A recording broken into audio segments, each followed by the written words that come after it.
pembelajaran kita pada teks hikayat ini yaitu yang pertama untuk menentukan ciri-ciri dan pengertian hikayat, yang kedua yaitu untuk menentukan unsur instrinsik dan ekstrinsik pada teks hikayat, yang ketiga yaitu untuk menentukan struktur dan kaidah kebahasaan.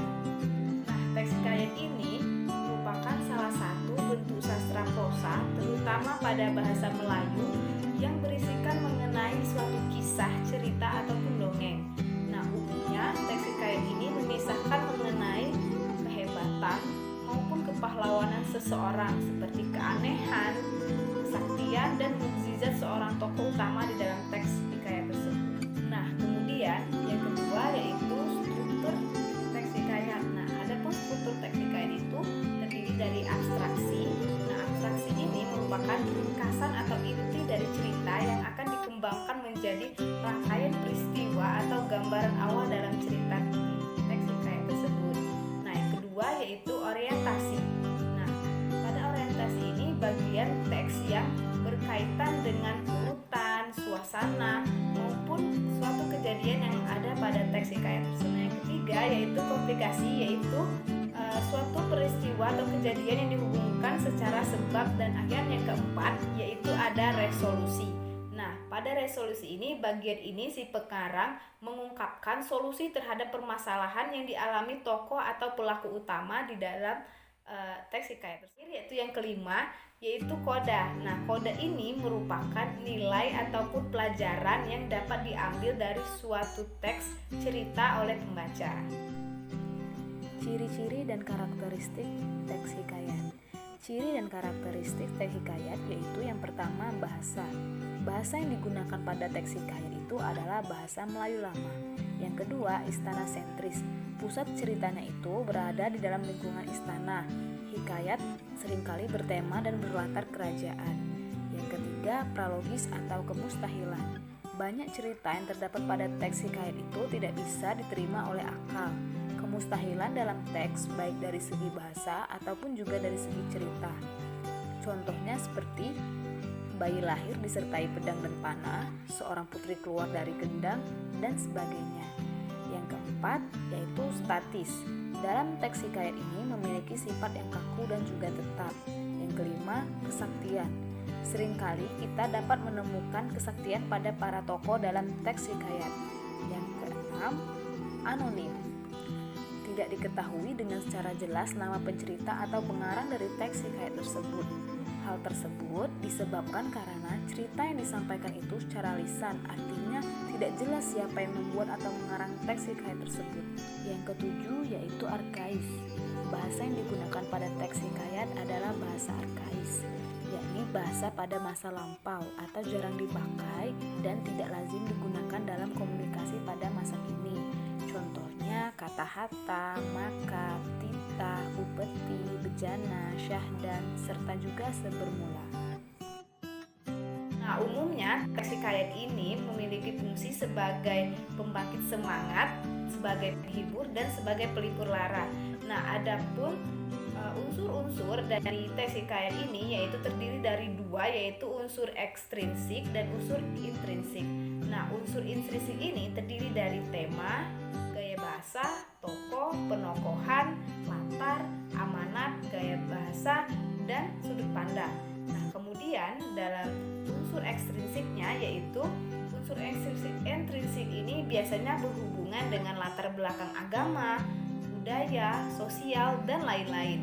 Nah, selain itu pada unsur ekstrinsik ini juga berkaitan dengan nilai atau norma kehidupan di dalam cerita seperti nilai moral, nilai agama, nilai budaya, nilai sosial. Selanjutnya yaitu nilai-nilai yang ada pada teks hikayat. Nah, adapun nilai-nilai yang ada pada teks hikayat yaitu yang pertama yaitu nilai religi.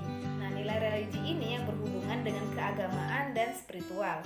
Kemudian yang kedua yaitu nilai moral. Nah, nilai moral ini yang berhubungan dengan tingkah laku, perilaku, dan tata krama.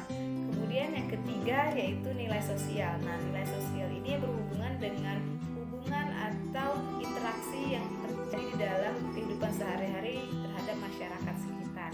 Nah, kemudian yang keempat yaitu nilai budaya. Nah, nilai budaya ini yaitu kehidupan atau budaya yang berkembang di dalam masyarakat secara turun-temurun. Kemudian yang kelima yaitu nilai estetika. Nah, nilai estetika ini yang berhubungan dengan keindahan dan seni. Nah, kemudian yang terakhir yaitu yang keenam yaitu nilai edukasi. Nah, nilai edukasi ini yang berhubungan dengan pendidikan. Yang selanjutnya yaitu jenis-jenis teks hikayat. Teks hikayat itu terdiri dari beberapa jenis. Yang pertama, hikayat rekaan. Hikayat rekaan ini mempunyai ciri-ciri yang dapat diidentifikasi seperti istana menduduki pusat yang sangat berperan, tujuan utama ceritanya untuk menghibur, dan tokoh-tokoh utama selalu mendapatkan kemenangan dan mengalami akhir yang baik. Yang kedua, hikayat sejarah. Hikayat sejarah ini merupakan hikayat yang bersifat historis dan mempunyai ciri-ciri seperti penyebutan nama tempat yang memang ada dalam pengertian geografis. Penyebutan nama-nama historis dalam hikayat, mayoritas kandungan ceritanya merupakan silsilah suatu dinasti. Yang ketiga, yaitu hikayat biografi. Hikayat biografi ini mempunyai ciri-ciri yang dapat diidentifikasi seperti menerangkan dan menyoroti tokoh-tokoh historis dan peristiwa yang sesungguhnya. Berdasarkan isinya, hikayat dapat dikelompokkan menjadi 1. Cerita rakyat, contohnya hikayat si miskin dan hikayat Malindewa. Yang kedua, epos dari India, contohnya hikayat Sri Rama. Yang ketiga, dongeng-dongeng dari Jawa, contohnya hikayat Pandawa V dan hikayat Panji Semirang. Yang keempat, cerita-cerita Islam, contohnya hikayat Nabi Bersyukur dan hikayat Raja Khaybar. Yang kelima, cerita berbingkai, contohnya hikayat Bahtiar dan hikayat Maharaja Ali. Menurut Rismawati, hikayat dapat dibagi menjadi beberapa jenis, yaitu 1. Hikayat agama. Hikayat agama ini adalah hikayat yang berisi berbagai ajaran agama yang terkait dengan hukum, akhlak, tasawuf, filsafat, dan sebagainya. Yang kedua, hikayat sejarah, yaitu hikayat yang berisi sejarah masa lampau, baik sejarah Islam maupun sejarah lainnya, misalnya hikayat Hasan Hussein. Yang ketiga, hikayat safari, yaitu hikayat yang menceritakan kisah perjalanan seperti hikayat Malam Dagang. Yang keempat, hikayat peristiwa, yaitu hikayat yang menceritakan suatu peristiwa atau kejadian seperti hikayat Perang Komponi. Yang kelima, hikayat jihad. Nah, yang dimaksud dengan hikayat jihad ini yaitu hikayat yang kandungannya berisi semangat jihad untuk melawan musuh seperti hikayat Perang Sabil. Dan yang terakhir, hikayat cerita atau novel, yaitu hikayat yang berisi cerita percintaan atau roman, baik roman fiksi ataupun roman sejarah. Mengenai teks hikayat, sekarang kita perhatikan contoh teks hikayat berikut ini ya.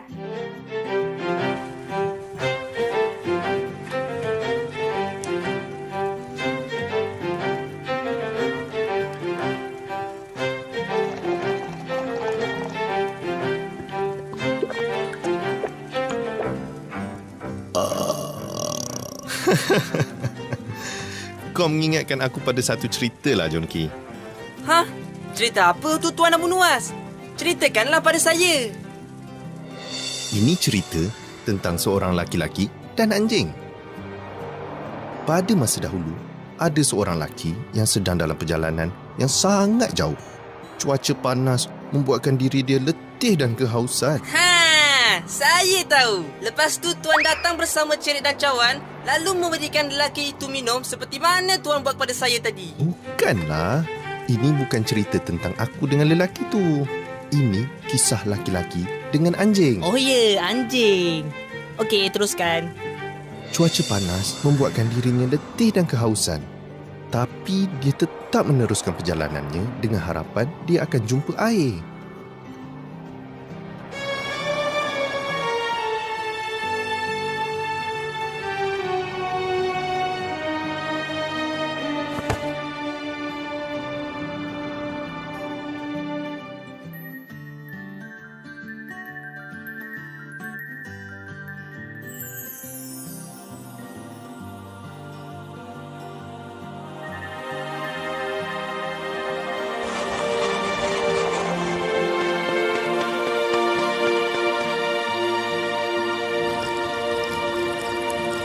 Mana anjingnya? Sabar. Setelah dia selesai minum, lelaki itu kembali ke jalan asalnya.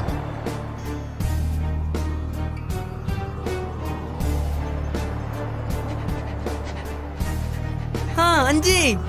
Oh, Kesiannya, dia nampak lagi haus dari saya tadi. Ya, dan laki-laki itu dapat merasakan keletihan anjing itu seperti mana yang dirasakan sebelum ni. Lalu, dia turun semula untuk dapatkan air untuk berikan kepada anjing tu.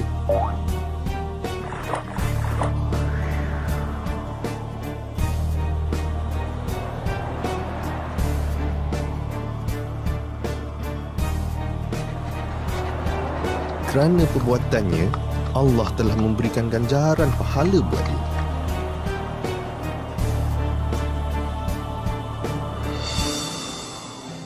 Manusia dianjurkan untuk berbuat baik dengan haiwan. Tidak kiralah dari sekecil-kecil semut sehinggalah sebesar-besar gajah. Kerana mereka semua juga makhluk Tuhan yang dicipta dengan penuh kasih sayang. Kalau macam tu, apa kata tuan picit-picit sikit belakang saya yang lenguh ni?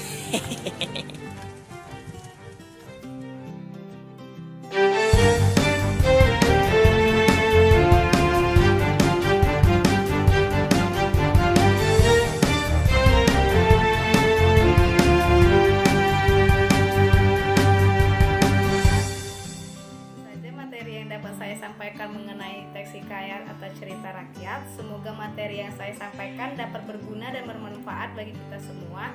Jika terjadi kesalahan, saya mohon maaf. Saya akhiri. Wassalamualaikum warahmatullahi wabarakatuh.